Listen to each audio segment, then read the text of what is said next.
嗨，我是柚子，今天来和大家聊聊我双十一新买的这台半自动咖啡机 Rancilio Silvia。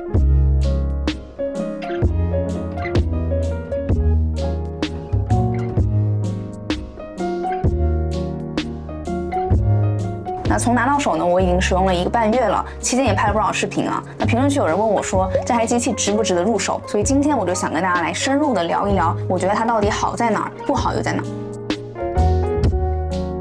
首先，我的需求非常的明确。那第一呢，我的预算在1万以内。那这个指的是机器以及包括配齐其他所有配件的价格哈。那我是双十一的时候在国行6000家到手的。那因为我买的是白色烤漆的版本，不锈钢的版本的话，应该5000家就可以到手。那第二呢，我希望它足够的耐用啊，那最好能用个5年10年这种。那蓝奇尼奥的这台小 S， 它已经升级到了第6代，就是经历了长达25年的这个市场的考验哈，所以对它的耐用性和口碑呢，我还是比较信任的。那第三呢，是我希望它有一个非常稳定的萃取浓缩的表现。那因为我平时会有一些测评豆子的需求，那小 S 它是一台单锅炉的机器，那我了解到的是这台机器它在萃取和蒸汽上都有一个比较好的水准。那第4就是这个体积的问题了，它必须要足够小巧，因为我拍摄间的这个台面也只有40的深度，所以它必须要小于40，并且最好还有一定的富裕，因为前面肯定还得摆点东西嘛。所以综上来看哈，小 S 它肯定不是一台完美的机器，但是它已经能相对的符合我需求了。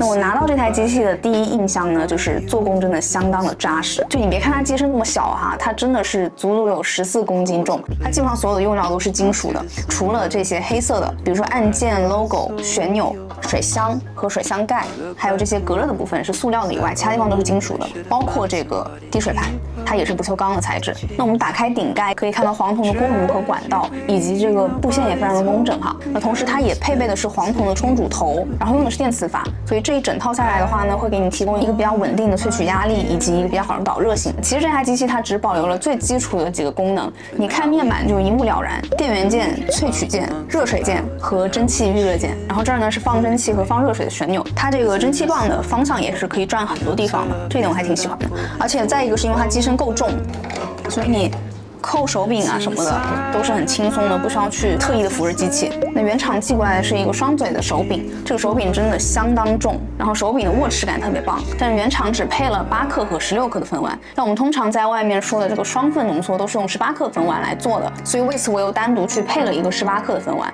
其实这个滴水盘它虽然窄哈，但是它深度还是挺高的，所以能装的水其实不少。但是呢，有个 bug 就是，首先它没有浮标提示，所以你并不知道你的水位到多少了。其次，当你的水特别满的时候，它最外边呢还有一个坎，没有办法直接抽出来，你得抬起来一点再抽出来，这样就很容易让水洒出来。这个我真的不是很理解为什么要这样设计。然后呢，就是冲煮头到滴水盘之间的距离挺矮的，放不了什么杯子哈，所以最好单独再配一个无底手柄，这样的话空间呢就会够一些。另外一个问题是因为它用的是震动泵，所以它萃取的时候噪音还是会有点大。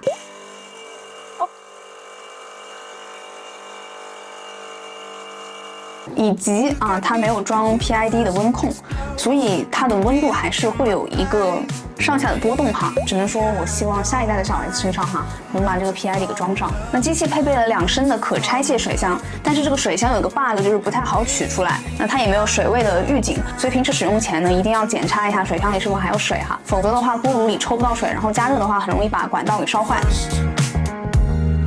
好，那么刚刚说了那么多的好和不好，那实际上做咖啡的体验如何呢？总体使用下来，我对萃取和蒸汽的表现还是比较满意的。一个是它浓缩的萃取确实很出色，连续出杯没有问题啊，浅烘的豆子呢也可以把风味非常好的萃出来。第二个是它的蒸汽量真的非常足，不能说媲美商用机，但是也快接近了，就动力非常足哈，打发速度非常快。但是呢，所有的单锅炉机器或者是单加热快的机器，它都会面临这样的一个问题，由于萃取和蒸汽呢共用的是同一个锅炉，所以在这2个功能之间需要进行一个切换，那切换需要对锅炉进行一段时间的加热。那我这儿也给大家记了一下时间哈，实际上我们开机预热的时间是差不多在3分钟可以完成。当然，根据不同地区、不同温度都会有一些波动啊。那从萃取到蒸汽的温度呢，大概是要预热1分30秒到1分50秒的样子。所以，如果你平时只做1杯或者2杯奶咖哈，我觉得就没有什么问题。但如果你是要在短时间内连续制作多杯奶咖的话，我觉得这个切换呢还是会有点麻烦。那其实针对这个切换的等待时间呢，那通常呢是有2种不同的工作流程哈。那第一种是你可以先进行萃取，然后呢切换蒸汽、预热，再打发奶泡。好，我们可以开始萃取了。在30秒内得到了30克的咖啡液。好，这时候我们可以把蒸汽打开啊，计个时，大家可以看一下蒸汽加热需要多长时间。好，大概1分半的样子。OK， 蒸汽已经就位了，这时候我们可以开始打奶。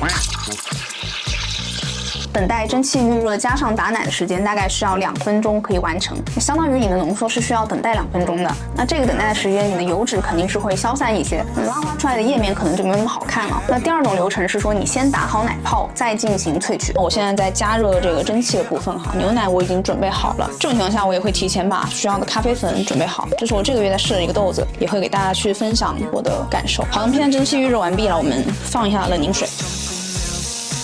这个蒸汽还是非常好的，非常干燥。这时候可以赶紧把它关掉。好。那从蒸汽切换到萃取呢，你需要做的是一个降温和限压的动作。你可以通过排水，让压力和热能呢可以在短时间内快速的释放出来。你打好的奶泡呢，可能需要等待大概1分钟的时间才能进行拉花的制作。那其实这种情况下，奶泡也有可能会分层哈。那分层的结果就是导致你直接就拉不出来任何的图形。所以其实这2种方法呢，我觉得就是根据个人的习惯来吧。那我个人可能还是更加倾向于说，我先萃取再打奶。最后呢，我们来简单的总结一下这台机器适合什么样的人群哈。首先，第一，它只适合家用；第二呢，它比较适合喝黑咖啡、喝浓缩咖啡或者是喝冰咖啡比较多的人；第三呢，不介意这个单锅炉的等待时间的朋友，不是连续制作奶咖，我觉得问题都不大。但如果你是在短时间内需要连续出杯多杯的奶咖，那我觉得这个机器可能就不是那么的适合你。如果你是想要在5到6千的这个价格范围区间去获得一个稳定的使用性能、出色的咖啡口感，同时你也不追求那些变压变温那些进阶的玩法，那我觉得这台机器呢就可能会适合你。好，那么以上就是本期视频的全部内容了。如果对你有帮助呢，记得给我点赞、转发、关注，这对我来说非常重要。好，我是柚子，我们下期视频见，拜拜。